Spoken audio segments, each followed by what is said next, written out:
presented by Monabic Music.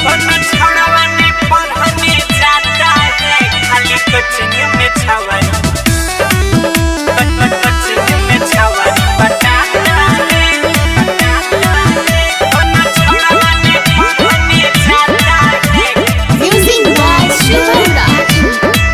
सब देखने में लफुआ लफंगा है, लेता बिना बात का पंगा है।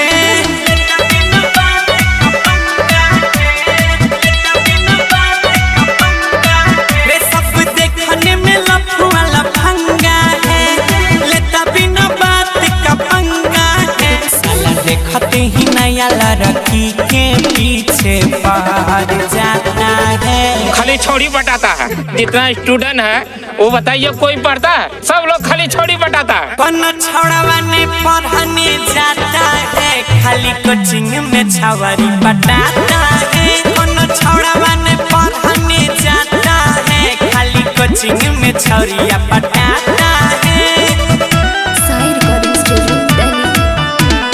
कोचिंग में छौरी बटाता है। कोनो छोड़वा ने पढ़ने जाता है। रे भैया बलून बनाई के मोटर साइकिल उठाई के।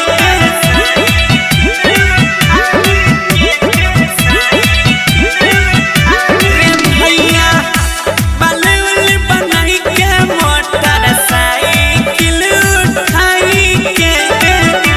नया नया माल देखै रोजे बाजारे जाएंगे। छौरी सबके पीछे पगलाया है, लुच्चाओं का ग्रुप बनाया है। गलती करके अपने में सब कोई मार फंसाता है।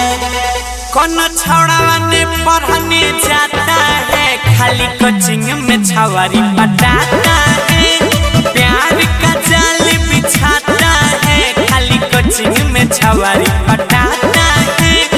Presented by Monabic Music. Coaching में छवारी पटाता है। कोनो छौड़वा ने पढ़ने जाता है।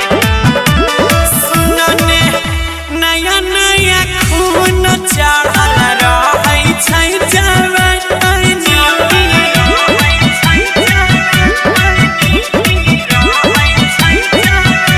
कि कहिया नया नया खून चढ़ल रहै छै जवानी। दम नहीं धरै छै जब तक छुटि जाइ नहीं पानी। सुनो सनी गौरव कहता है, लड़की के फेरा में जो रहता है। गुडुलती ये गलत है, आगे चल के वो पछताता है। मल्लिक राकेश न पढ़ने जाता है, खाली कोचिंग में छवारी पटाता है। हनी बीनू ने पढ़ने जाता है, जाके कोचिंग में छावरी